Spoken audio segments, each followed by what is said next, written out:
नमस्कार दोस्तों, मैं विनोद बाकुलिया एक बार फिर से आप सभी का हमारे यूट्यूब चैनल दायरे स्टडी पॉइंट पे स्वागत है। 1 अप्रैल को आपका जो पेपर होने वाला है इकोनॉमिक का, जो सेकंड पेपर है भारत की अर्थव्यवस्था या भारतीय अर्थव्यवस्था 2023 का पेपर होने वाला है। 20 महत्वपूर्ण अति लघुत्रात्मक प्रश्न लेकर आया हूँ, दो अंकों की। ठीक है, तो ये पार्ट 1 रहने वाला है। पार्ट 2 में 20 क्वेश्चन और लेकर आऊँगा ताकि आपको कुछ हेल्प मिल सके। ठीक है, तो कोई दिक्कत वाली बात नहीं है, बढ़िया तरीके से पढ़ाई करनी है। टाइम नहीं मिल पाता है, ठीक है। बड़े क्वेश्चन में स्लाइडों के माध्यम से कुछ पॉइंट्स आपको याद करा दूंगा, कराने का प्रयास करूंगा, वीडियो लेकर आने का प्रयास करूंगा। ठीक है, अब आपको इंतज़ार ही नहीं करना है कि वो बड़ी क्वेश्चनों पर वीडियो आएगी। ठीक है, आ भी सकती है, नहीं भी आ सकती, लेकिन ये जो दो अंकों के क्वेश्चन हैं इन पर तो वीडियो आने वाली है। ठीक है, तो यदि आप हमारे यूट्यूब चैनल पर नए हो तो चैनल को सब्सक्राइब करो, बेल आइकन को प्रेस करो, क्योंकि इस प्रकार की वीडियो मैं यहाँ पर लेकर आता रहता हूँ। यदि आपने टेलीग्राम ग्रुप चैनल को ज्वाइन नहीं किया है तो उसको भी ज्वाइन करें, क्योंकि वहाँ पर बहुत सारे स्टूडेंट हैं जो एक दूसरे की मदद करते रहते हैं। मैं भी चीज़ें डालता रहता हूँ, तो लिंक डिस्क्रिप्शन बॉक्स में है। तो आइए वीडियो को स्टार्ट करते हैं। जहाँ पर ट्रिक लगाने की बारी आएगी वहाँ पर अपन ट्रिक भी लगाएंगे।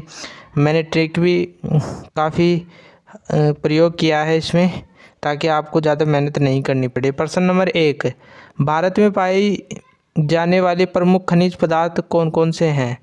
अपन को भारत में जो खनिज पदार्थ पाए जाते हैं, कौन कौन से खनिज पदार्थ पाए जाते हैं, या इस प्रकार भी एक क्वेश्चन आ सकता है, भारत में पाई जाने वाले खनिजों को कितनी श्रेणियों में वर्गीकृत किया गया है?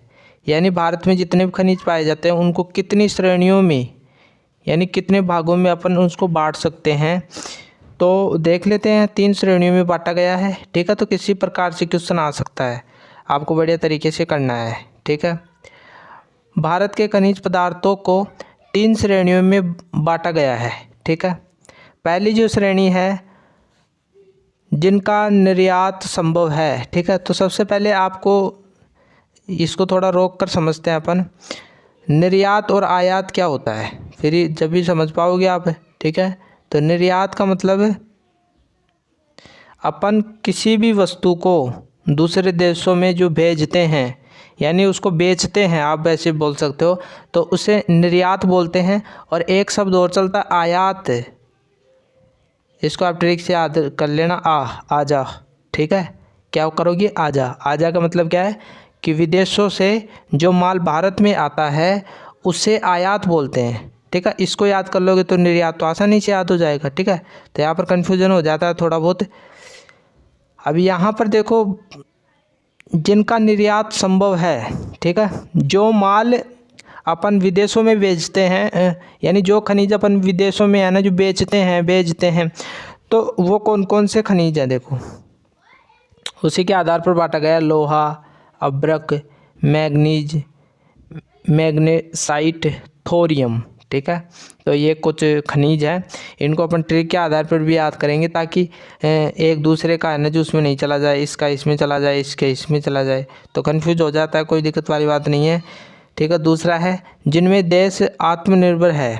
ठीक है, आत्मनिर्भर का मतलब क्या है कि ऐसे खनिज जो उस देश में भरपूर मात्रा में है, कमी नहीं है। ठीक है, तो सबसे ज़्यादा मात्रा में देखो कोयला भी यहाँ पर बढ़िया तरीके से मिल जाता है भारत में, चूना पत्थर भी बढ़िया तरीके से मिल जाता है, जिप्सम भी और बेरियम भी, यानी इसकी कमी नहीं हो सकती, कमी नहीं है। ठीक है, कमी तो हो सकती है, कभी भविष्य में तो कमी होएगी ना, यदि गलत तरीके से यूज करेंगे तो अपन। ठीक है, और तीसरी श्रेणी बाटी का ये जिनका आयात होता है।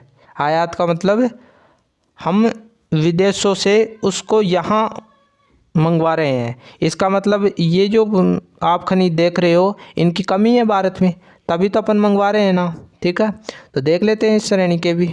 तांबा, सॉरी पेन थोड़ा बदल लेता हूँ, ये वाला ले लेता हूँ। तांबा, सीसा, टिन, जस्ता, खनिज तेल, ये सारे के सारे है ना जो अपन आयात करते हैं। ठीक है, अब इसको ट्रिक के आधार पर याद कर लेते हैं, क्योंकि बहुत ही दिक्कत हो जाती है। यानी जैसे ये वाला इसमें चला जाएगा, ये वाला इसमें चला जाएगा, तो फिर क्या करोगे। ठीक है, तो बढ़िया तरीके से मैं बता देता हूँ आपको। ट्रिक बनाई है मैंने, छोटी छोटी चीज़ों में ट्रिक बना रहा हूँ मैं आपके लिए, ताकि आपको ज़्यादा मेहनत नहीं करनी पड़े। ठीक है, ट्रिक पहले वाले का है ये। ठीक है, पहले वाला जो आपने याद किया है ना, ये वाला, ठीक है। तो इसका है ये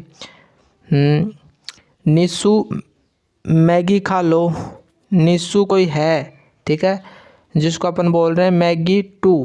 टू ये काम में आने वाला है टू, ठीक है, वैसे याद रखना। मैगी खा लो, तो इस मैगी से है ना 2 खनिज बनेंगे, मैग्नीज, ठीक है। ये जो मैग होगा ना, इससे अपन बना लेंगे, ठीक है। तो एक का नाम मैग्नीज, दूसरे का नाम है मैग्नीसाइट, ठीक है। और लो का मतलब क्या है, लोहा। और ये थोरियम है ना, जो अपने आप ही याद कर लेना, ठीक है। तो क्लियर हो जाएगा आपको। जो दूसरा वाला है, इसको अपन ट्रिक के आधार पर कैसे याद करेंगे। कोयल की चोंच में बेर है, ठीक है। हंसी तो खूब आ रही होगी आपको। बेर कहाँ से आ गया, उसकी चोंच में आ सकता है, कुछ भी हो सकता है, ठीक है। तो कोयल से कोयला बन जाएगा। चूंच से क्या बनेगा, चूना, पत्थर, ठीक है। पत्थर और लगा देना इसका ये। और बेर से क्या बनेगा, बेरियम, ठीक है। तो इस प्रकार और जिप्सम आप अपने आप याद रख लेना। और इसको तो आप ऐसे याद रख लेना, ठीक है। इसका कोई ट्रिक, जब ये दोनों याद हो जाएंगे ना आपको, तो फिर कंफ्यूज नहीं होगा, ये तो आसानी से आप याद कर सकते हो, ठीक है। तो यहाँ तक क्लियर हो गया होगा। पहला क्वेश्चन हमने बढ़िया तरीके से कर लिया है। आर्थिक विकास को परिभाषित कीजिए। आखिरकार में आर्थिक विकास होता क्या है, ठीक है। देखो, आर्थिक विकास सबसे पहले तो यहाँ समझो, उसके बाद में अपन है जो इसको आगे पढ़ेंगे, क्योंकि पहले पढ़ने से कोई फ़ायदा नहीं है, समझ में नहीं आएगा। यदि समझ में नहीं आ रहा है तो फिर कोई मतलब नहीं है पढ़ने का, ठीक है। कोई दिक्कत वाली बात नहीं है। जब मान लीजिए कोई देश है, जैसे भारत देश है, तो मान लीजिए पाकिस्तान मान लो, ठीक है। पाकिस्तान पाकिस्तान है, ठीक है। उसमें है ना जो बहुत सारे लोग निवास कर रहे हैं, ये सारे के सारे लोग निवास कर, क्योंकि जनसंख्या तो निवास करेगी, ठीक है। उनकी आय यानी उनकी कमाई यदि बढ़ रही है, उनके उद्योग और उद्योगों में जो उत्पादन हो रहा है वो बढ़ रहा है, तो उसको अपना आर्थिक विकास बोलेंगे। आर्थिक का मतलब पैसों से संबंधित मामला। पैसों का मतलब कमाई। यदि कमाई बढ़ रही है और उद्योग धंधों में जो उत्पादन होता है, बहुत सारी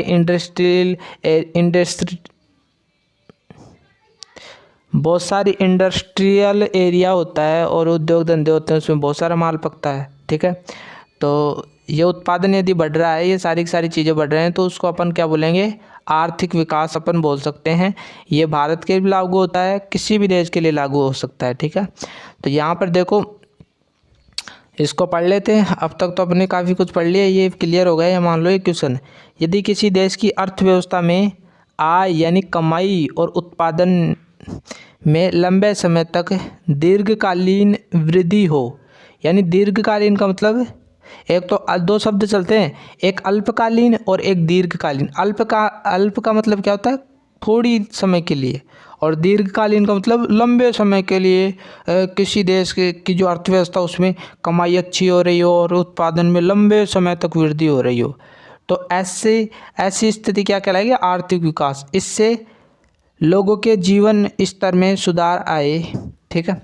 अब देखो, कमाई आपके पास में अच्छी हो रही है, आपका देश में आना जो उत्पादन बढ़िया हो रहा है, तो फिर आपके जीवन स्तर में सुधार कैसे नहीं आएगा।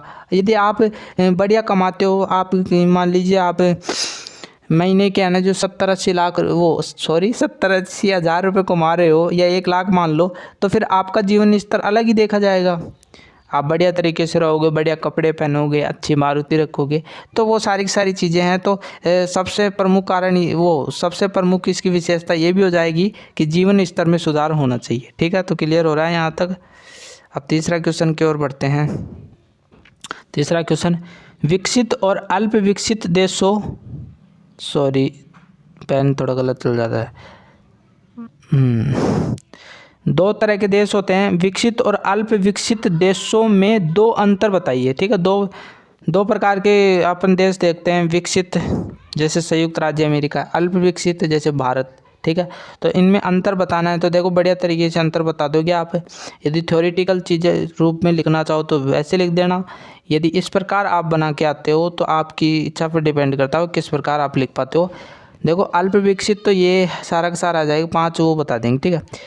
अल्प विकसित में क्या होता है कि कृषि प्रधान देश है, ठीक है। यहाँ पर उद्योग धंधे बहुत कम होते हैं, कृषि सबसे ज़्यादा होती है, ठीक है। तो भारत एक कृषि प्रधान देश है ना, प्रारंभ में था, अब तो धीरे धीरे कृषि प्रधान देश नहीं रहा है, ठीक है, यानी पूंजीवाद को अपनाया जा रहा है।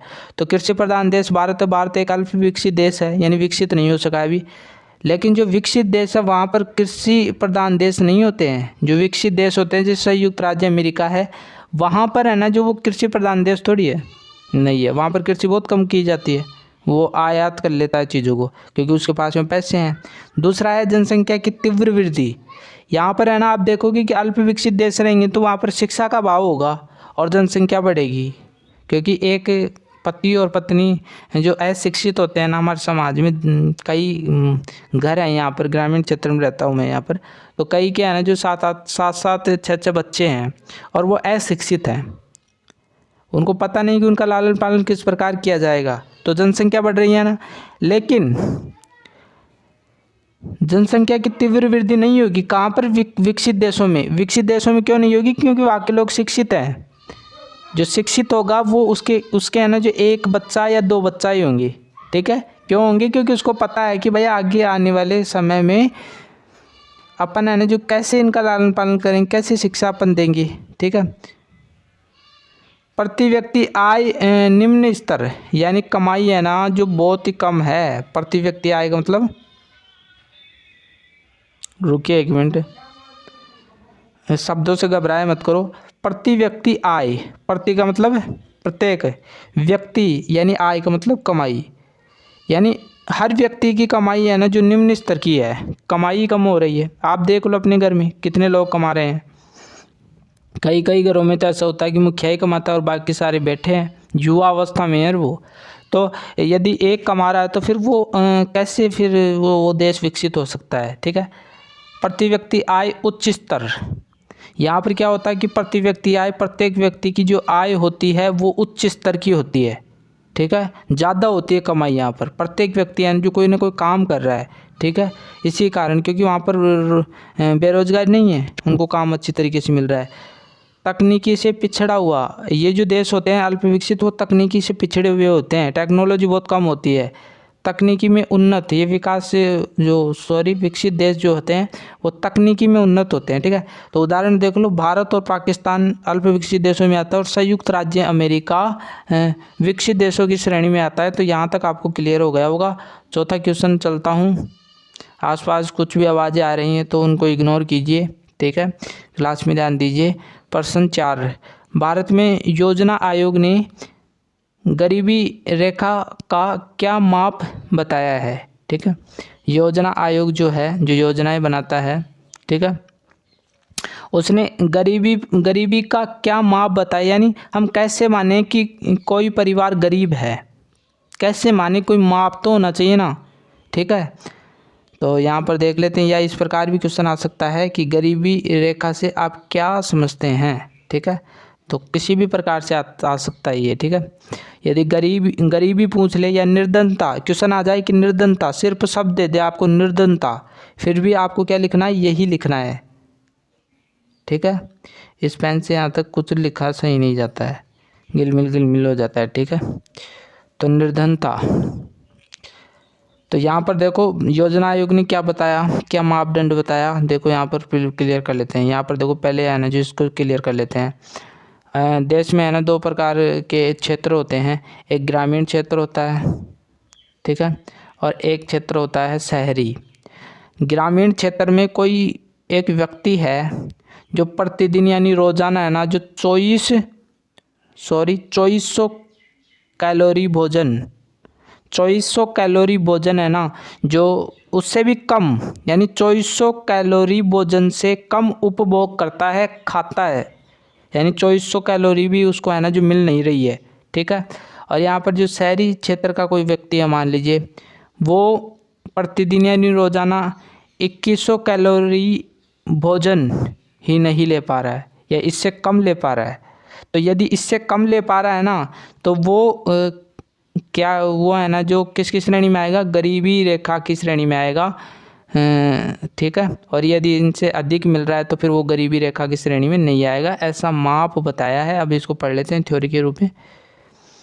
योजना आयोग के अनुसार ग्रामीण यानी गांव में क्षेत्र में प्रत्येक व्यक्ति रोजाना, या आप यहाँ पर यूज कर सकते हो शब्द प्रतिदिन। ठीक है, 2400 कैलोरी तथा शहरी क्षेत्र में प्रति व्यक्ति प्रतिदिन 2100 कैलोरी का पोषण नहीं करने वाले को गरीब रेखा से नीचे माना जाता है।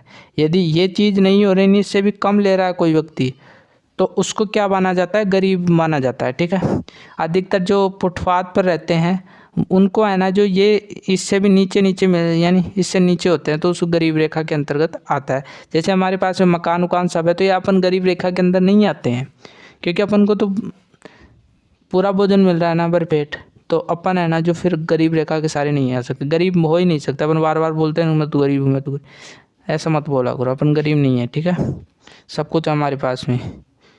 प्रश्न नंबर 5 है, जनसंख्या घनत्व को परिभाषित कीजिए। ठीक है, आखिरकार में जनसंख्या घनत्व होता क्या है, इसको अपन देखने वाले हैं।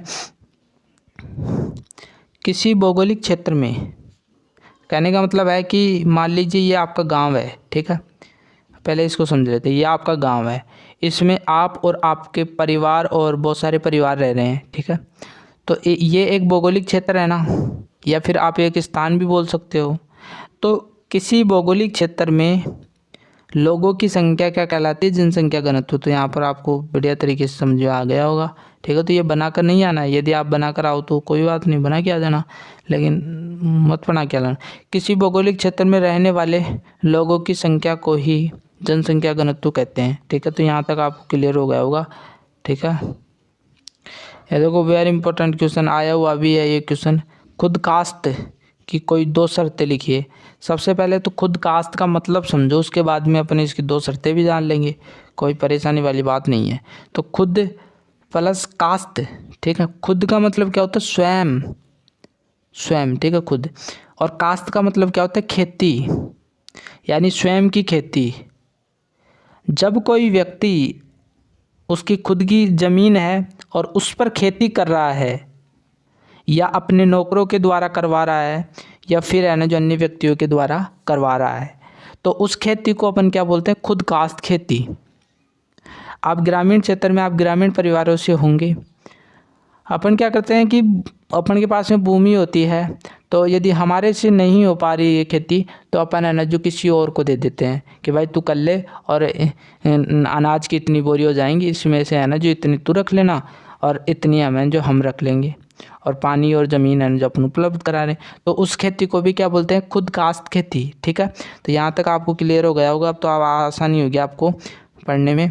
वह भूमि जिस पर उसका मालिक, यानी जमींदार बोल सकते हो, मालिक बोल सकते हो, स्वयं खेती करता हो, या अपने परिवार या अन्य नौकरों से खेती कराता हो, उसे खुद कास्ट कहते हैं। ठीक है, तो यहाँ पर क्लियर हो रहा है, कोई मालिक है या जमींदार है, या तो स्वयं खेती करे, या फिर है ना जो अपने परिवार से करवाए, या फिर अपने जो नौकर हैं उनसे करवाए। ये सारी की सारी चीज़ें पहली विशेषता इसकी हो जाएगी। ठीक है, दूसरी विशेषता इसकी ये है कि वह भूमि जो शीर भूमि में, ठीक है, यहाँ पर में लगा दें, में नहीं होनी चाहिए। ठीक है, यानी खुद कास्ट जो भूमि होती है वो शीर भूमि में नहीं होनी चाहिए। सरकार ने खुद गाइडलाइन जारी करके बोला है, एक्ट में बताया है कि ये जो भूमि है ना वो शीर भूमि में नहीं होनी चाहिए, निजी भूमि। ठीक है, निजी भूमि में नहीं होनी चाहिए। तो यहाँ तक आपको बढ़िया तरीके से क्लियर हो गया होगा। 7वां देखो क्वेश्चन इम्पोर्टेंट है। उदारीकरण शब्द से आप क्या समझते हैं? उदारीकरण बार बार आप नाम सुनते हो, तो यहाँ पर देख लो पहले, उसके बाद में आगे कहानी अपन जान लेंगे। आर्थिक नीति है एक प्रकार से।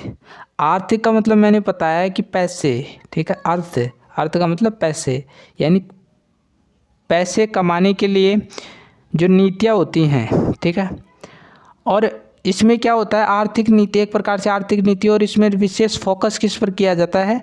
उद्योग और व्यवसाय। ये पैसे कमाने के तो साधन है ना, उद्योगों से अपन पैसे कमाते हैं, व्यवसाय से अपन पैसे कमाते हैं। तो उद्योग और व्यवसाय को है ना जो स्वतंत्र कर देना कि भाई आप है ना जो कमाओ बढ़िया तरीके से, जिससे देश का विकास हो सके।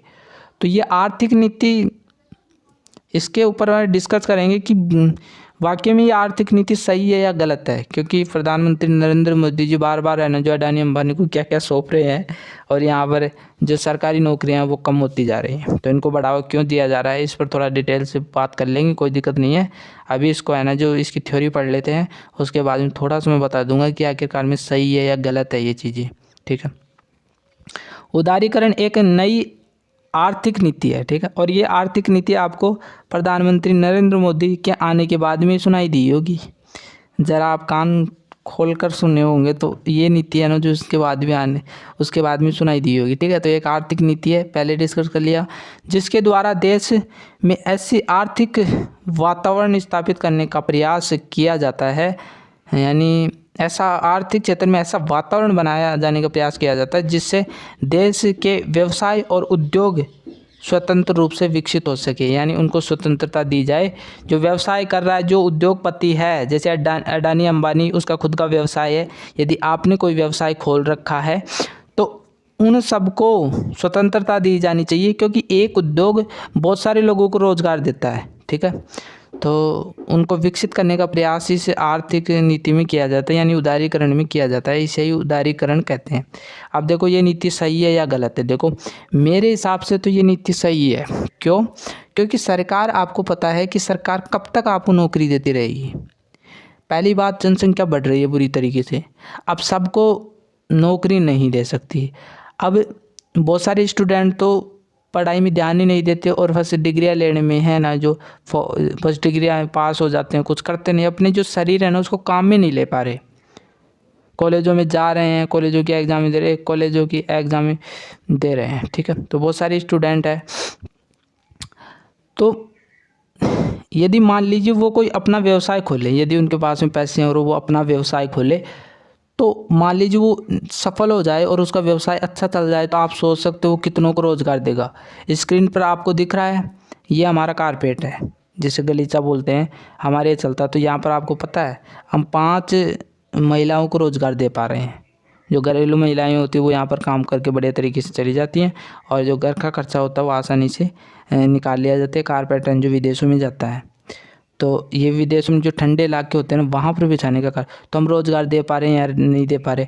तो ये प्रधानमंत्री नरेंद्र मोदी जी है ना जो क्या कर रहे हैं कि धीरे धीरे है ना जो प्राइवेट सेक्टर में इसलिए सौंप रहे हैं ताकि रोज़गार का सृजन किया जा सके, बेरोज़गारी कम हो सके। आप देखोगे बहुत सारी कंपनियां हैं, उनमें आप देखोगे तो बहुत सारे लोगों को रोज़गार मिल रहा है। यदि वो कंपनियां नहीं हो ना तो बहुत बुरी तरीके से बेरोज़गारी मिले, ठीक है।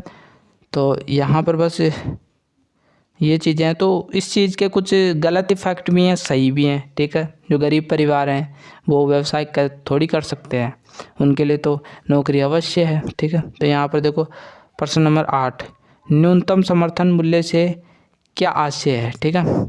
न्यूनतम समर्थन मूल्य बार बार सुनते हो, MSP, ठीक है, मिनिमम सपोर्ट प्राइस।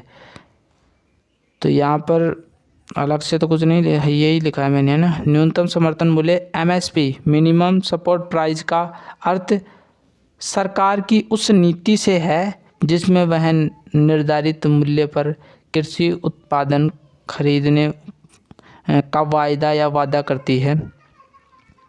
सरकार द्वारा प्रति वर्ष 24 महत्वपूर्ण कृषि फसलों के न्यूनतम समर्थन मूल्य की घोषणा की जाती है। देखो यहाँ पर बिल्कुल ही ईजी है। जैसे मान लीजिए आपने गेहूँ उगाए, ठीक है, और ये गेहूँ है ना जो सरकार ने घोषणा कर दी, MSP जारी कर दी कि इसको 1600 रुपये क्विंटल के हिसाब से खरीद लेंगे हम, ठीक है।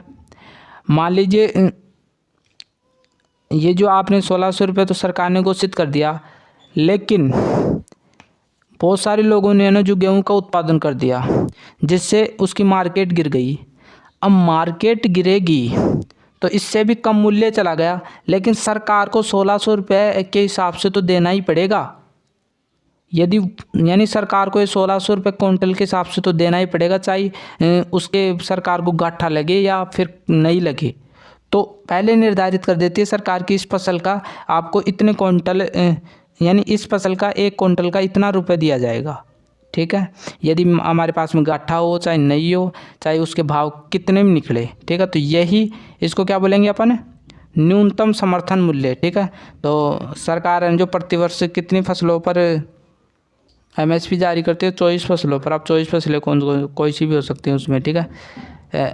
आपका 9वां क्वेश्चन है, भारत में ग्रामीण निर्धनता के कोई 2 कारण बताइए, ठीक है। तो ये तो आप गाँव में रहते हो, बिल्कुल आसानी से बता पाओगे, ठीक है। गाँव में साक्षरता का निम्न स्तर रहना, अशिक्षा। निर्धनता, देखो निर्धनता का प्रमुख कारण क्या है? अशिक्षा है। गांव में आप देखते हो कि कई परिवार है ना जो अशिक्षित हैं, ठीक है। जैसे अपन तो पढ़ रहे हैं अभी, यानी आप परिवार में बहुत सारे, अब तो बहुत सारे पढ़ रहे हैं, लेकिन हमारे पहले की जो पीढ़ी थी माँ बापों की, उसमें आप अधिकतर देखोगे कि यानी अशिक्षित है। तो अशिक्षित के कारण है ना जो वो इतने पैसे नहीं कमा पाए कि अपनी गरीबी को दूर कर सकें, ठीक है। अपने जो बच्चे हैं उनका लालन पालन ही कर सकें, तो वो भी बहुत बड़ी बात होती है। एक मजदूर है, वो अपने बेटे को पढ़ा रहा है, तो वो छोटी मोटी बात नहीं हो सकती, ठीक है। उसके लिए तो एक प्रकार से है ना जो बहुत खर्चा ही हो जाता है, ठीक है। दूसरा, तकनीकी ज्ञान एवं कौशल का अभाव। तकनीकी ग्रामीण क्षेत्रों में बहुत कम देखने को मिलती है, और कौशल यानी उनके पास में इतनी स्किल भी नहीं होती है, ठीक है। तो ये भी कारण है। और सामाजिक कुरीतियाँ भी हैं, ठीक है। सामाजिक कुरीतियाँ की कुछ ऐसे मान्यताएं प्रचलित हैं कि लोगों को आगे नहीं बढ़ने देती, यानी पैर खींचने में लगे हुए होते हैं लोग। कोई बढ़ रहा है तो उसको गिराने में विश्वास करते हैं। अरे भाई, यदि मान लीजिए आपके साथ का यदि ऊपर उठ गया तो क्या पता वो आपका भी भला कर दे। अरे भाई, आपको भी सेट कर दे, कहीं पर काम दिला दे आपको। तो अपन को पैर नहीं खींचना है, ठीक है, अपने दोस्तों का। उनको है ना जो सपोर्ट करना है कि भाई तू कर, मैं तेरे साथ हूँ, चाहे आपके पास में उसके लिए कुछ भी नहीं हो, लेकिन अपन बोल तो सकते हैं ना। प्रश्न नंबर 10 है, विनिवेश क्या है, ठीक है। तो विनिवेश देखो यहाँ पर बढ़िया तरीके से पहले समझ लेते हैं, उसके बाद में अपन आगे बढ़ेंगे, ठीक है। गवर्नमेंट है, जैसे मान ली भारत सरकार है, ठीक है, उसके पास में जो सार्वजनिक कंपनियां होती है, अपनी कंपनियां होती हैं, ठीक है। सार्वजनिक का मतलब सरकारी खुद की कंपनियां, ठीक है, जिन पर है जो उनका पूर्ण नियंत्रण होता है, सरकारी कंपनियां, ठीक है। तो ये कभी कभी क्या करती है सरकार की, ये सार्वजनिक कंपनियों में से है ना जो 99% शेयर यानी हिस्सा, जिसे अपन बाटा बोलते हैं ना कि भाई इतना बाटा, तो हिस्सा, ये शेयर का मतलब क्या होता है? हिस्सा या भाग, यानी सार्वजनिक कंपनियों के 49% हिस्से पर, कि भाई इन इतने हिस्से पर है ना जो निजी हाथों में सौंप देती हैं। निजी हाथों में कोई व्यक्ति अमीर है और उसको वो सौंप देती है कि भाई इसको तू चला, ठीक है, तेरा अधिकार है, लेकिन सरकार के नियंत्रण में होता है वो सारी चीज़ें, बहुत सारे साइन होते हैं। तो जैसे मान लीजिए अडानी अंबानी, वो अमीर आदमी है, तो वो सरकारी कंपनी के 49% शेयर खरीद लिया उसने, यानी उसके हिस्से पर अधिकार हो गया, ठीक है। तो ये, और बचे 100 में से 51% सरकार अपने हाथों में रखे। तो इस पूरी प्रक्रिया को क्या बोलेंगे? विनिवेश बोलेंगे, ठीक है। तो यहाँ तक आपको क्लियर हो गया होगा। विनिवेश वह प्रक्रिया है जिसमें सरकार किसी सार्वजनिक कंपनी के शेयर यानी 49% तक निजी हाथों में सौंप देती है तथा 51% शेयर अपने पास रख लेती है। इसे ही विनिवेश कहते हैं। यानी पूरी कंपनी को नहीं बेचा है उसने सिर्फ 49, क्योंकि उसको पैसों की आवश्यकता है सरकार को, इसीलिए उसने है ना जो इन निजी हाथों में बेच दिया, लेकिन वो कंपनी का जो हिस्सा है ना वो सरकार के पास में ही है, ठीक है, लेकिन उसको बेचा है सिर्फ, ठीक है। तो यहाँ तक क्लियर हो गया होगा आपको। 11वां क्वेश्चन, अल्प विकसित अर्थव्यवस्था क्या है? अथवा अल्प विकसित अर्थव्यवस्था ऐसे कैसे आ जाए एक शब्द, यानी वैसे भी आ सकता है क्वेश्चन कि अल्प विकसित अर्थव्यवस्था इतना लिख दे, या फिर ऐसे भी क्वेश्चन आ सकता है। तो अल्प विकसित व्यवस्था में तो भारत भी आता है, तो देख लेते हैं भारत की अर्थव्यवस्था कैसी है। अल्प विकसित अर्थव्यवस्था वह होती है जिसमें आर्थिक विकास अपनी प्रारंभिक अवस्था में होता है, यानी उसका जो आर्थिक विकास है, आर्थिक विकास हमने पढ़ा भी कि क्या होता है, जो उद्योग धंधे होते हैं, जो व्यवसाय होता है उसमें वृद्धि हो। लेकिन यहाँ क्या हो रहा है कि अल्प विकसित अर्थव्यवस्था में क्या हो रहा है कि प्रारंभिक अवस्था में पड़ी हुई है, उसका कोई विकास ही नहीं हो रहा। और अर्थव्यवस्था में प्राकृतिक व मानवीय संसाधनों की बहुलता के बावजूद इसके आर्थिक विकास की गति बहुत ही मंद होती है। देखो यहाँ पर वेरी इंपॉर्टेंट बात आ रही है। पहली बात तो ये है कि प्रारंभिक अवस्था में पड़ी हुई है आर्थिक विकास, ठीक है। दूसरी, यहाँ पर है ना जो प्राकृतिक और मानवीय संसाधन बहुत ज़्यादा हैं। जैसे मानवीय संसाधन का मतलब लोग, काम करने वाले लोग। बेरोजगार नहीं है क्या, बहुत सारे लोग काम करने के लिए तैयार है लेकिन उनको काम ही नहीं मिल पा रहा। प्राकृतिक संसाधन यानी खनिज उनिज सब है हमारे पास में, लेकिन फिर भी आर्थिक विकास नहीं हो पा रहा, अपन पैसे नहीं कमा पा रहे, जो उद्योग धंधे हैं उनका इतना विकास नहीं हो पा रहा। तो इस पूरी की पूरी अवस्था क्या बोलते हैं, अल्प विकसित अर्थव्यवस्था बोलते हैं इसको, ठीक है। अभी शॉर्ट में लिख रखा है, जिस अर्थव्यवस्था में आर्थिक विकास प्रारंभिक अवस्था में हो और प्राकृतिक और मानवीय संसाधन बहुत ज़्यादा हो लेकिन उसका यूज भी नहीं हो पा रहा हो और आगे देश बढ़ भी नहीं पा रहा हो, तो यही आ जाएगा, ठीक है। इसके बाद में यहाँ पर आप देख पा रहे हो औद्योगिक नीति, 12वां है औद्योगिक नीति। औद्योगिक नीति के इस शब्द से ही आपको निकल रहा है उद्योग। कोई भी छोटा मोटा उद्योग है, ठीक है, छोटा मोटा कोई भी उद्योग है उसके लिए जो नीति अपनाई जाती है, क्योंकि कोई भी उद्योग होता है उसका जो उसको चलाने वाला होता है वो बहुत सारी नीतियाँ बनाता है। यदि मान लीजिए आप, जैसे आपको स्क्रीन पर दिख रहा है, मैंने पहले बताया है, एक प्रकार से उद्योग ही है हमारा, तो हम नीतियाँ बनाएंगे नहीं इसको आगे बढ़ाने के लिए कि भाई इतने मजदूर लगवाने चाहिए हमें और इतने दिन में ये उतर जाना चाहिए, इतने दिन में ये कंप्लीट हो जाना चाहिए, ठीक है। तो वैसे ही है कि क्या क्या नीतियाँ बनाई जाती, देखो यहाँ पर किसी देश की औद्योगिक नीति वह नीति होती है जिसका उद्देश्य उस देश के निर्माण उद्योग का विकास करना, उसको एक सही दिशा देना। इसमें सरकार की वे सभी नीतियाँ शामिल हैं जिनका निर्माण उद्योगों का विकास करने के लिए किया गया है, ठीक है। तो यहाँ पर देखो सीधी सीधी बात बता दी कि किसी भी देश में है ना जो औद्योगिक नीति क्या होती है, वह एक ऐसी नीति होती है जिसमें उद्योगों का विकास करने का प्रयास किया जाता है। बहुत सारी नीतियाँ बनाई जाती है, किसके द्वारा, सरकार के द्वारा, ताकि उसका विकास हो सके। जैसे कोई उद्योग है उसके लिए है ना जो बहुत सारी नीतियाँ बना रहा है, कौन बना रहा है, सरकार बना रहा है। और नीतियों में क्या क्या होता है, निर्णय लिए जाते हैं, घोषणाएँ की जाती हैं। तो ये सारी सारी किस में आती हैं, औद्योगिक नीतियों में आती हैं, ठीक है। इसके बाद में आप देख रहे हो 13वां क्वेश्चन, आर्थिक नियोजन, ठीक है। आर्थिक नियोजन क्या होता है, इसकी परिभाषा दी है प्रो डाल्टन के अनुसार, आर्थिक नियोजन से अभिप्राय है कुछ व्यक्तियों जिनके अधिकार विशेष संसाधन हो, ठीक है, जिनके ऐसे व्यक्ति जिनके हाथों में है ना जो कुछ संसाधन हो, ठीक है, द्वारा निश्चित उद्देश्य की पूर्ति के लिए आर्थिक क्रियाओं का संचालन करना, ठीक है। कोई व्यक्ति है उनके पास में विशेष संसाधनों पर अधिकार है, जैसे कोयला हुआ, खनिज हुआ, किसी क्षेत्र का उस पर अधिकार है और वो उनके उद्देश्यों की पूर्ति के लिए कुछ न कुछ क्रियाएं कर रहा है, कुछ न कुछ आर्थिक क्रियाओं को संचालन कर रहा है, खुद चला रहा है, ठीक है। तो ये सारी चीज़ें आर्थिक नियोजन में आएंगी, ठीक है। तो यहाँ तक क्लियर हो गया होगा। इसके बाद में बेरोजगारी को परिभाषित कीजिए, 14वां क्वेश्चन, बेरोजगारी को परिभाषित कीजिए। बेरोजगारी क्या है, ठीक है, अपन जूझ रहे हैं बेरोजगारी से, तो आसानी से आप बता पाओगे।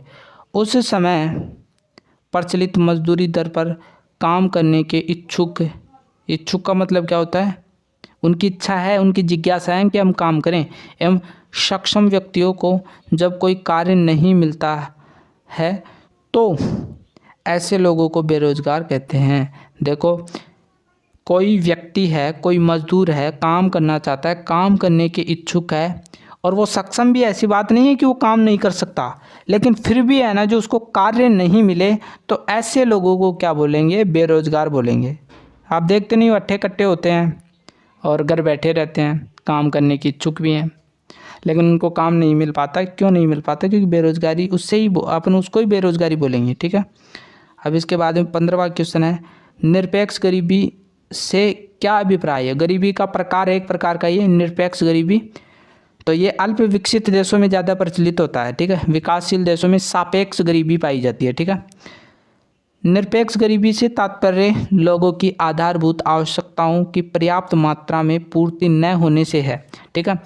निरपेक्ष गरीबी में वे लोग आते हैं जिनको मूलभूत आवश्यकता ही नहीं प्राप्त हो रही हैं। जैसे उनका मूलभूत आवश्यकता क्या होता है, जीवन जीने के लिए जो होनी चाहिए। जैसे मेरी जीवन जीने के लिए क्या क्या आवश्यक है, मेरे जीवन जीने के लिए ये आवश्यक नहीं कि मेरे पास में मारुति हो, मेरे पास में ये हो, नहीं। मेरी मूलभूत आवश्यकताएं इतनी हैं कि मेरे पास में है ना जो खाने के लिए रोज़ाना भोजन मिल जाए, वो मेरी मूलभूत आवश्यकता है। मेरे पास में कपड़े हों, ठीक है। तो इसको ही अपन क्या बोलते हैं, निरपेक्ष गरीबी, ठीक है। इसके बाद में 16वां क्वेश्चन, भारत में बेरोजगारी के कोई 4 कारण बताइए। आखिरकार में बेरोजगारी क्यों है, तो एक प्रकार से अपने में फील करोगे ना इसको, तो अपने आप ही समझ में आ जाएगा। देखो, औद्योगिकरण का अभाव है। औद्योगिकरण, उद्योग धंधे अपन के देश में बहुत कम है ना। कोई आसपास में कोई कंपनी में जाता है तो बहुत कम जाते हैं कंपनियों में, क्योंकि वहाँ पर भी बहुत सारी भीड़ है। तो अपन के देश में उद्योग धंधों का बहुत अभाव है, ठीक है। अब धीरे धीरे इस चीज़ को अपनाया जा रहा है। कृषि में पिछड़ापन, भारत में कृषि तो बहुत की जाती है लेकिन पिछड़ापन है, तकनीकी है ना जो बहुत कम है, ठीक है। तकनीकी के मामले में भी पिछड़ा हुआ है, ठीक है। तीसरा है विकास की धीमी गति, उद्योग धंधों का विकास है ना जो धीरे धीरे हो रहा है, ठीक है, उसमें तीव्रता नहीं देखी जा रही। और चौथा है निर्धनता, गरीबी, ठीक है। तो ये गरीबी बेरोजगारी का प्रमुख कारण माना जा सकता है। इसके बाद में देख लीजिए 17वां क्वेश्चन, विकासशील देशों की कोई 2 विशेषता बताइए, ठीक है। विकासशील जो विकास की राह में हैं, मार्ग पर हैं कि अपने देश को आगे बढ़ाने का प्रयास कर रहे हैं, ठीक है। तो ऐसे देशों की 2 विशेषता बता देंगे। जनसंख्या का भार अधिक होना, जनसंख्या का भार अधिक है बहुत, यानी जैसे भारत है तो वो विकासशील देशों की श्रेणी में आता है, ठीक है। भारत की जनसंख्या बहुत ज़्यादा है, ठीक है, विश्व में दूसरा स्थान है भारत का, ठीक है। दूसरा है श्रम उत्पादकता का स्तर न्यूनतम, ठीक है। तो यहाँ पर क्लियर हो गया सबको। इसके बाद में 18वां क्वेश्चन, स्वतंत्रता के समय भारतीय अर्थव्यवस्था की कैसी स्थिति थी। जब भारत देश आज़ाद हुआ तो भारत की आखिरकार में स्थिति कैसी थी पैसों के मामले में, ठीक है। तो वो देख लेते हैं। स्वतंत्रता के समय भारतीय अर्थव्यवस्था अत्यधिक पिछड़ी हुई एवं विकसित अवस्था में नहीं थी। तो ये 2 शब्द तो आप याद ही रख लेना। देखो, पिछड़ी हुई थी अर्थव्यवस्था और विकसित अवस्था में नहीं थी। आप ये भी बोल सकते अविकसित अवस्था, ठीक है। अब ये पिछड़ी हुई क्यों थी और अविकसित क्यों थी, तो इसका कारण भी यहाँ पर बता रखा है। इसका प्रमुख कारण है अंग्रेजों की आर्थिक, ठीक है, आर्थिक में कृषि संबंधित जो नीतियाँ बनाते थे वो राजनीतिक नीतियाँ गलत होना। यानी जो अंग्रेजों ने है ना जो आर्थिक और राजनीतिक स्थिति बनाई, यानी जो नीतियाँ बनाई वो गलत थी, वो अपने भले के बारे में सोचते थे। इन नीतियों के कारण ही भारतीय अर्थव्यवस्था गरीबी, यानी अपनी भारतीय जो अर्थव्यवस्था थी वो गरीब हो गई यहाँ पर सारी क्यों, क्योंकि आर्थिक नीतियों में जैसे कृषि आती है तो कृषि पर है ना जो इतने कर लाद दिए, उसने किसानों का शोषण किया। राजनीतिक स्थिति आप देखते हो, बहुत सारे क्षेत्रों पर अधिकार कर लिया और वहाँ का जो कर है ना वो खुद स्वयं लेने लगा और यहाँ के किसान जो हैं वो उनकी बुरी हालत हो गई, तो गरीब हो गए। गतिहीनता, जो अर्थव्यवस्था में पैसों में गतिहीनता आ गई, यानी पैसों कमाई का जो साधन है ना उनमें कोई विकास नहीं देखा गया। निष्क्रियता, यानी अर्थव्यवस्था जहाँ थी वहाँ ही रह गई, कृषि प्रधान अर्थव्यवस्था बन गई, ठीक है। तो ये कुछ कारण थे। आप फ्रेंड्स आप सोच सकते हो कि अंग्रेजों ने अपन के ऊपर 200 सालों तक शासन किया तो कितना शोषण किया होगा। उस शोषण के कारण ही भारत की जो अर्थव्यवस्था है वो पूरी तरीके से पिछड़ गई। क्योंकि आप सोच सकते हो फ्रेंड्स कि यदि मान लीजिए आपके घर में 5-6 मिनट या 10 मिनट के लिए कोई चोर घुस जाए तो पूरा माल लूट कर लेकर चला जाएगा। और वो तो 200 वर्षों तक हमारे देश में रहे थे तो कितना लूटा होगा अपन सोच भी नहीं सकते, ठीक है। 19वां, क्षेत्रफल, जनसंख्या एवं सकल घरेलू उत्पाद की दृष्टि से विश्व अर्थव्यवस्था में भारत का स्थान क्या है, ठीक है। तो देखो इनसे आने जो आपके 3 क्वेश्चन क्लियर होंगे, ठीक है। एक ही क्वेश्चन में 3 क्वेश्चन आपके क्लियर होंगे, इसलिए मैंने एक ही क्वेश्चन में कितने क्वेश्चन बना दिए। अर्थव्यवस्था, यदि पूछ ले आपसे कि भारत की विश्व की दृष्टि से जो भारतीय अर्थव्यवस्था का क्षेत्रफल कितना है, ठीक है, ये पूछ ले। या फिर ऐसे पूछ ले कि भारत का विश्व की दृष्टि से जनसंख्या की दृष्टि से कौन सा स्थान है, ये पूछ ले। या फिर जीडीपी पूछ ले, ठीक है, यानी सकल घरेलू उत्पाद पूछ ले, कि भारत का विश्व की दृष्टि से कितना है, तो 3 क्वेश्चन बन गए ना। तो प्रत्येक क्वेश्चन देख लेना, आसानी से क्वेश्चन आ सकता है। क्षेत्रफल की दृष्टि से भारत का विश्व अर्थव्यवस्था में 7वां स्थान है, ठीक है। क्षेत्रफल की दृष्टि से देखो यहाँ पर पहला क्वेश्चन क्लियर कर लिया हमने। क्षेत्रफल की दृष्टि से भारत का कौन सा स्थान है, 7वां विश्व में, ठीक है। जनसंख्या की दृष्टि से सबको पता है भारत का दूसरा स्थान है, पहला है चीन का, ठीक है। और सकल घरेलू उत्पाद की दृष्टि से भारत का जो 11वां स्थान है, ठीक है। तो 7-2 कोड बना लेना आप, ठीक है, 7-2-11, ठीक है। तो ये बना लेना, बिल्कुल ही बढ़िया तरीके से आप कर पाओगे, ठीक है। तो कृषि क्या है ये भी इंपॉर्टेंट है, ये आया हुआ क्वेश्चन है, ठीक है। कृषि का अर्थ बताइए। भूमि पर की जाने वाली समस्त क्रियाएं, जो यानी भूमि पर जितनी प्रकार क्रियाएं की जा रही हैं, लेकिन कंडीशन क्या है कि जो फसल उत्पादन एवं पशुपालन व्यवसाय के लिए आवश्यक है, ठीक है, वो किससे संबंधित होनी चाहिए। वैसे तो बहुत सारी क्रियाएं की जा रही हैं, लेकिन वो किससे संबंधित होनी चाहिए, फसल के उत्पादन से संबंधित होनी चाहिए और पशुपालन का जो व्यवसाय उससे संबंधित होनी चाहिए। उन्हें करने की कला एवं विज्ञान को कृषि कहा जाता है, ठीक है। तो यहाँ तक आपको सबको क्लियर हो गया हो तो 20 क्वेश्चन हमने कंप्लीट कर लिए।